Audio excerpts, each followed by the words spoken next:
আসসালামু আলাইকুম। আশা করি আল্লাহর রহমতে যে যেখানেই আছেন ভালো আছেন এবং সুস্থ আছেন। আজকে আমি রান্না করে দেখাবো ঘরে থাকা মশলা দিয়ে ঘরোয়া পদ্ধতিতে চিকেন রোস্ট। প্রিয় ভিউয়ার্স, রিকোয়েস্ট করব ভিডিওটি একদম শেষ পর্যন্ত দেখার জন্য। আশা করি রেসিপিটি আপনাদের কাছে ভালো লাগবে। রেসিপিটি ভালো লাগলে চ্যানেলটি সাবস্ক্রাইব করে নিয়মিত চ্যানেলের সাথেই থাকবেন। এই জন্য প্রথমে একটা পেস্ট তৈরি করে নেব। দিয়ে দিলাম 5টা কাজু বাদাম, 5টা কাঠবাদাম আর 10টা কিশমিশ। এগুলোকে আমি পানি দিয়ে ভিজিয়ে রাখবো 10 মিনিটের জন্য।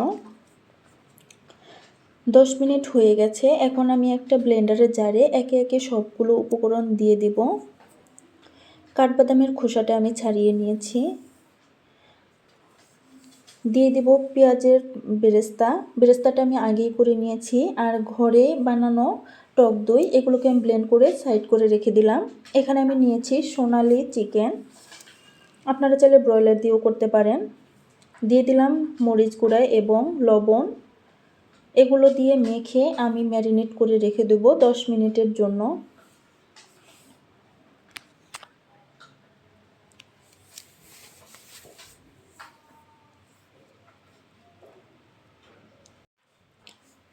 দশ মিনিট পর চুলায় কড়াইয়ে পরিমাণ মতো তেল দিয়ে তাতে দিয়ে দিলাম ম্যারিনেট করা চিকেন।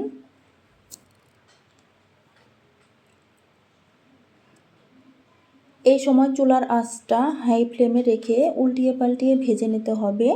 লো ফ্লেমে চিকেনগুলো ফ্রাই করলে শক্ত হয়ে যাবে, খেতেও ভালো লাগবে না। হাই ফ্লেমে রেখে লালচে করে চিকেন ফ্রাই করতে হবে, তাহলে চিকেন সফট থাকবে। লালচে করে ভাজার কারণে চিকেন রোস্ট দেখতেও যেমন ভালো লাগবে, খেতেও অনেক মজা লাগবে।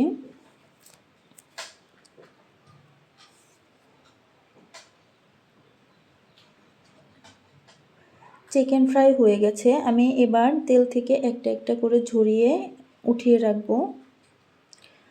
অবশিষ্ট তেলে আমি দিয়ে দিলাম পেঁয়াজ কুচি। পেঁয়াজগুলোকে একটু নেড়ে চেড়ে ভেজে নিতে হবে, তবে ব্রাউন করে ভাজার দরকার নেই। এখন আমি দিয়ে দিলাম রসুন পেস্ট, দিয়ে দিব আদা পেস্ট। এগুলো নেড়ে চেড়ে আমি আদা ও রসুনের কাঁচা গন্ধটা চলে যাওয়া পর্যন্ত ভেজে নেব।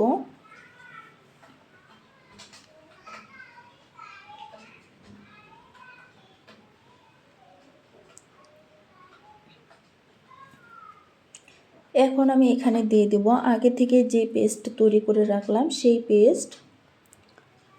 অনবরত নেড়ে চেড়ে আমি মশলাটাকে কষাবো।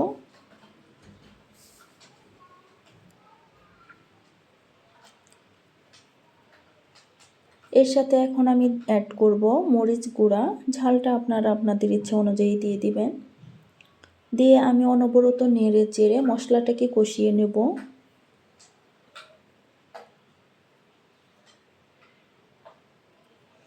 দিয়ে দিয়েছি স্বাদ মতো লবণ।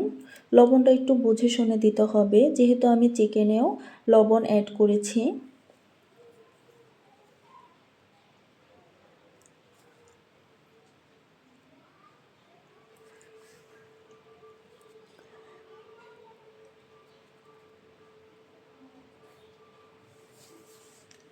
মশলাটাকে ভালো মতো কষানোর জন্য দিয়ে দিতে হবে আবারও পানি। মশলা যত ভালো কষাবেন রোস্ট খেতেও কিন্তু ততই মজা হবে। মশলা থেকে তেল ছেড়ে দিলেও কিন্তু আরও কিছুটা সময় ভেজে নিতে হবে, যাতে মশলাটা ভালো মতো কষানো হয়। এখন আমি ঢাকনা দিয়ে ঢেকে মশলাটাকে কষিয়ে নেব।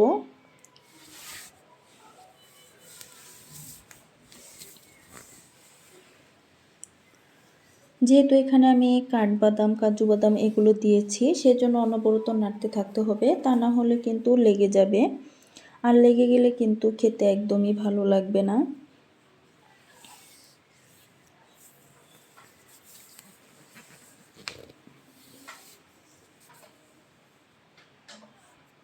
রেসিপিটি যদি ভালো লাগে তাহলে আমার চ্যানেলটাকে সাবস্ক্রাইব করে দিবেন, লাইক কমেন্ট শেয়ার করবেন।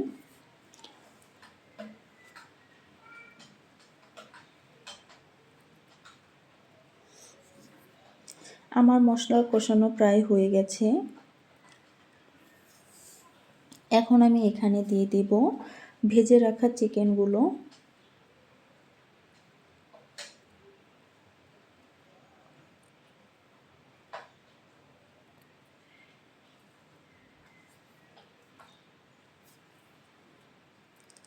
এগুলোকে আলতো হাতে এখন নেড়ে চেড়ে দেব।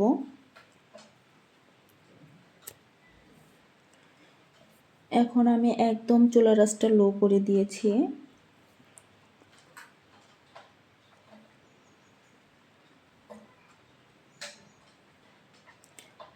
এই পর্যায়ে সামান্য একটু পানি অ্যাড করে এই চিকেনগুলোকে কষিয়ে নিতে হবে। কয়েক মিনিট চিকেন কষানো হয়ে গেলে দিয়ে দিলাম এখানে কাঁচামরিচ,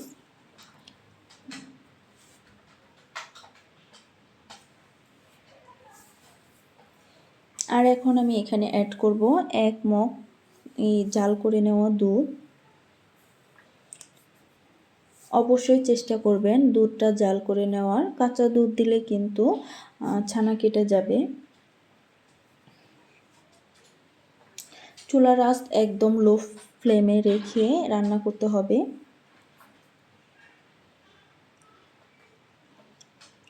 হাই ফ্লেমে রান্না করলে ছানা কেটে যেতে পারে, আবার চিকেনগুলোও সিদ্ধ হবে না।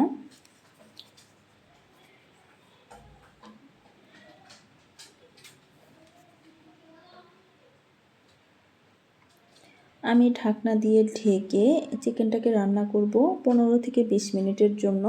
তবে মাঝখান দিয়ে কিন্তু বারবার নেড়ে চেড়ে দিতে হবে যাতে তলায় না লেগে যায়।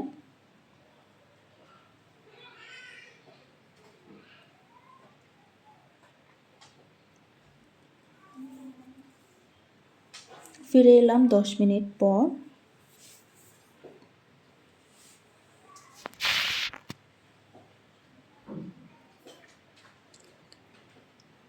চিকেনগুলোকে আলতো হাতে নেড়ে চেড়ে দিচ্ছি। আশা করছি এই রেসিপিটা আপনাদের কাছে ভালো লাগবে, আর ভালো লাগলে অবশ্যই আমার চ্যানেলটাকে সাবস্ক্রাইব করে দিবেন, লাইক কমেন্ট শেয়ার করবেন। আর যারা অলরেডি আমার চ্যানেলটাকে সাবস্ক্রাইব করেছেন তাদেরকে জানাই অসংখ্য অসংখ্য ধন্যবাদ।